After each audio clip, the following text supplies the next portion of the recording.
Doctor Bhimrao Ambedkar अमर रहे, doctor Bhimrao Ambedkar अमर रहे।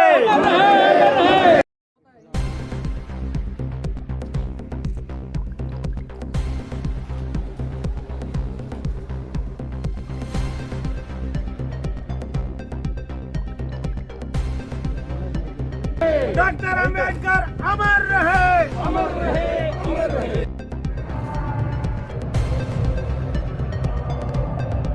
आज डॉक्टर भीमराव अंबेडकर की 130वीं जयंती है। मैं सभी कैथलवासियों को, जिलावासियों को उनके जयंती की शुभकामनाएं देता हूं। और आज समिति ने बाबा भीमराव अंबेडकर का ये जो प्रतिमा का अनावरण करने का हमें सौभाग्य मिला, मुझे एसपी साहब को, तो मैं इनका समिति का भी आभारी हूं। आप सभी जानते हैं आज का दिन समानता दिवस के रूप में, ज्ञान दिवस के रूप में पूरे देश में मनाया जाता है। और उन्होंने ज़िंदगी भर, अपने पूरे जीवन भर जो समाज के पिछड़े वर्ग थे उनके उत्थान के लिए हमेशा कार्य किया। और इस कार्य के साथ साथ उन्होंने उनके लिए जो लीगल स्ट्रेंथ हो सकती थी उसके लिए उन्होंने बिल भी पास कराए। अगर आप ये देखें तो महिला और पुरुष श्रमिक का समान वेतन अगर आज हम दे पा रहे हैं तो उन्हीं की देन है। इसी तरह प्रसूति अवकाश महिलाओं के बढ़ाने में उनकी हमेशा बहुत ही महती भूमिका रही।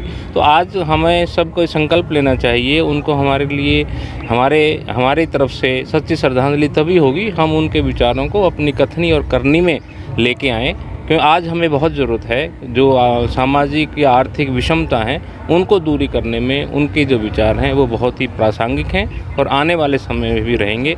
तो मैं दोबारा से सभी को की जयंती की शुभकामनाएं देता हूं और ये उम्मीद करता हूं हम सभी उनके विचारों पर चलें कि समाज को एकजुट और समानता बनाए रखने में अपना पूरा योगदान देंगे। किस तरह से लोगों को जागरूक किया जाएगा? बाबा साहब का संदेश इस तरह की गोष्ठियों से, लेकिन आजकल जैसे आप सोच रहे हैं कि कोरोना महामारी है तो इसकी जो हिदायतें हैं, कम से कम इकट्ठे होना, 2 गज की दूरी रखना, मास्क पहनना, उसके तहत भी हम इस चीज़ को ऑनलाइन प्लेटफॉर्म आजकल हमारा बहुत कार्य कर रहा है। तो उसके ज़रिए हम इस संदेश को स्कूल के बच्चों तक, कॉलेज के बच्चों तक, समाज के और दूसरे वर्गों तक पहुँचाएँ।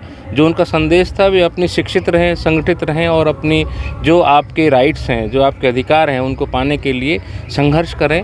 तो इस तरह की चीज़ें हैं। तो हमको इस तरह के जो भी हमारे पास विकल्प हैं आज की इस महामारी की हिदायतों को देखते हुए उन विकल्पों के तहत हम उनके विचारों को अपने समाज के सभी वर्गों तक पहुंचाने का कार्य हम करेंगे। सर किसानों के द्वारा कहा गया है कि डॉक्टर साहब की जयंती जो है हम भी कॉलेज में आके मनाना चाहते हैं।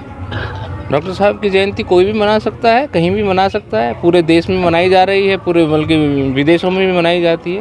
मतलब आपको ये हम सभी को गर्व है कि वो ऐसे ही हमारे पहले भारतीय हैं या अकेले भारतीय हैं जिनकी प्रतिमा लंदन संग्रहालय में कार्ल मार्क्स के साथ लगी हुई है। तो उनके विचार हमारे देश तक ही नहीं है, पूरे विदेशों में, पूरे विश्व में फैले हुए हैं। तो कोई कहीं भी जाके मनाए।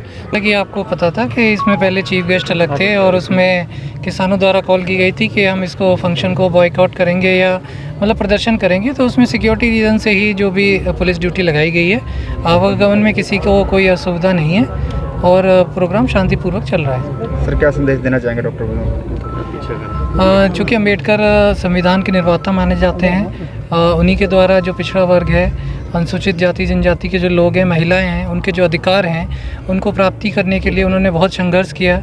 उसके लिए कॉन्स्टिट्यूशन में अमेंडमेंट्स लेके आए, जो बिल पास हुए, जो रिजर्वेशन बेनिफिट्स जो लोगों को मिले, जो आज तक जो महिलाओं को जो भी सुविधाएं मिलती हैं, इक्वालिटी जैसा कि अभी डीसी साहब ने बताया।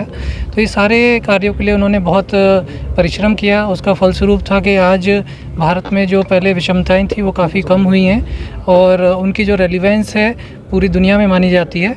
और इसीलिए मैं चाहूँगा कि सभी उनकी जो पढ़ाए हुए पाठ हैं उनको आत्मसात करें और उनका हम जो जयंती है धूमधाम से मनाएं।